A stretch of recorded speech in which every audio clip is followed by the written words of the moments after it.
Isaac from Miami said, hey, what games are you looking forward to the most in 2026? Maybe not the best games, but the ones that have caught your eye. I'm glad you said it that way, because we'll do just our top 10 biggest games of the year later in the spring. But how do you not point out LSU at Ole Miss in week 3? There are no notes needed on this, really. I can give you some, but this is Lane Kiffin and a brand new team rolling into the venue of the team that didn't fire him, the team he chose to leave. He chose to leave them. Even as they were going to the playoff, he chose to leave him. And that guy right there, Pete Golding, took over. And Pete Golding, as much praise as he got for sort of grabbing the wheel and then even hitting the gas a little bit after he grabbed the wheel there in the playoffs, there'll be a lot of folks who doubt Pete Golding. All right, it's one thing taking the stick in midair and just making sure the plane keeps flying. It's another thing to pull the plane away from the gate, kind of pull it out on the tarmac and take it off and then land it. That's a full coaching job. And no one's seen Pete do it yet.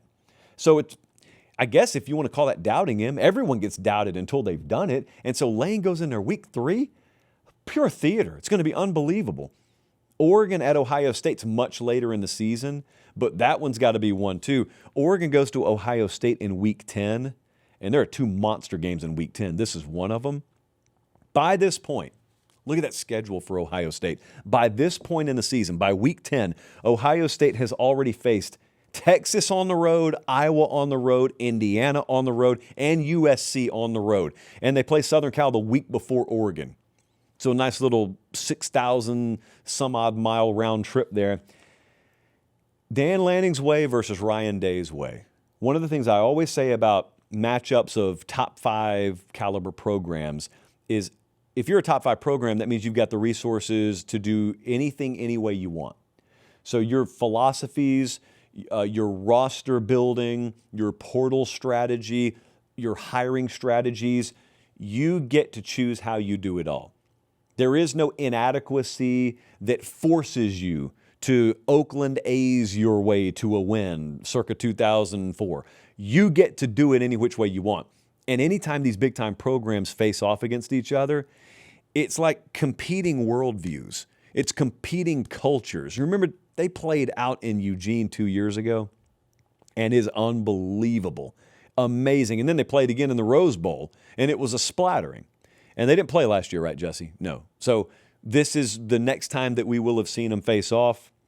That one will be awesome. The same day, probably later in the day, if I had to guess kickoff times, Miami at Notre Dame. So we get Oregon, Ohio State, and we get Miami at Notre Dame in week 10. This is a regular season Super Bowl for Notre Dame. Not a must-win, but it's a regular season Super Bowl. It's a rematch of the game they lost down in Coral Gables in week 1 of last year. And this is not an early season game. So this is Miami on the road in South Bend later in the year. A little more crispness in the air.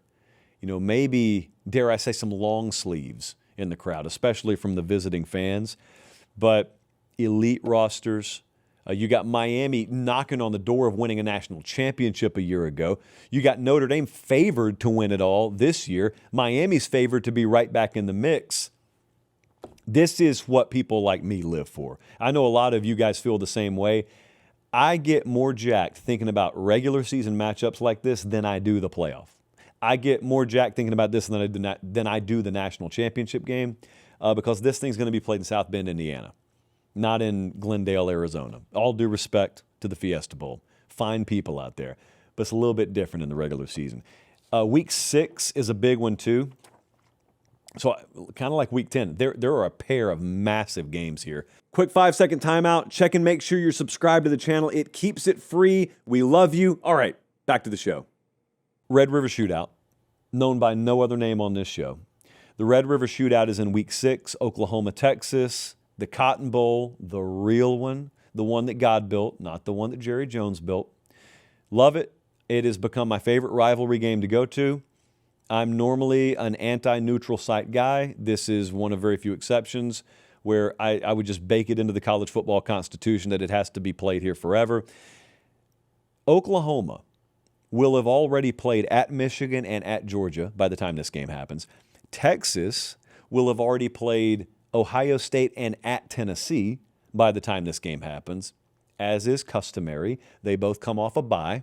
It's an early game, too, so it's an early bye week. We only got one bye for everyone this season. The setting is immaculate. I have sold the setting of the Cotton Bowl more than the committee itself has, and I'll do it as many more times as they need me to. And the one thing that I don't really think anyone knows, Jesse, I don't know that I've told this story on the show. At the Cotton Bowl, obviously it's just wide open, and most of the time it's sunny, fairly warm, and they have the corrals. You know what a press corral is? Do most people know what a press corral is? So if you're watching on TV, those little triangle things that are on the ground, and they're like they line the sideline. There's normally advertising on them. They're orange if there's not advertising on them. They're made of the same stuff like the pylons are made of. Well, those are on the field to keep the press, to keep the photogs off the field and everything. So when everything empties out after this game, they pull those press corrals up. Well, the Cotton Bowl is low-key infested with locusts. Again, I wouldn't change a thing about this place. I'm just saying funnel cakes and locusts. That's what the Cotton Bowl does. And these locusts hide under the press corrals to survive the sun. Then when they pull the press corrals up, there's like 1,000 of those things that have been enjoying the damp shade for 3 or 4 hours, and then they get exposed to the light, and then they all die, but it takes like a minute. And sometimes, in a former life, some of us are doing stand-ups on the field, and you're live on the air, on network, and you got locusts all around you, and some of your staff may be a little more squeamish about those sorts of things than you are. So look, many different reasons to look forward to OU Texas. That was just one more. That same day, probably later that night, Georgia goes to Alabama. Georgia and Alabama, for states that touch each other, didn't play regularly for a long time, and now all of a sudden it feels like they're playing every 5 minutes. So 2 years ago, Georgia goes to Tuscaloosa, the Ryan Williams game, till they lose. And then Bama goes to Georgia last year, the Ty Simpson game. But then the rematch in the SEC title game, total splattering. And now they're going to play again, this time in Tuscaloosa. And I just can't help but remember the last 2 regular season games these two teams have played. I can't help but think about how high the stakes have been every time Kirby's faced Alabama. And that was while Nick Saban was there, and then it's been that way since Nick Saban was there. So that's going to be a big doubleheader day there in the SEC. And I wanted to mention one Big 12 game, and it's early. It's week 3. Houston goes to Texas Tech in week 3. Obviously, Texas Tech is going to be the overwhelming favorite to win the Big 12, and they were last year, and they did, and there will be again, and we're just trying to scan the landscape. Is there a sleeper? Is there an outright contender? Is someone going to be able to match Texas Tech? Well, we happen to think that Houston is a pretty good sleeper candidate, but we get to find out because they play them early on in the year. New roster for Texas Tech. There's a lot of continuity at Houston, so they're going to take that operation on the road. They're going to get to measure themselves against Texas Tech. Remember, Brigham Young went in there last year. It was a big game day environment. Game day was literally there, and Texas Tech wins, but that was just round 1. Then round 2 was in the conference title game. Could that be the way this game plays out? This will go a long way in just explaining what the landscape of the Big 12 is at the very least. So those are 1, 2, 3, 4, 5, 6 games I'm looking forward to. We could have gone all night. Immunity.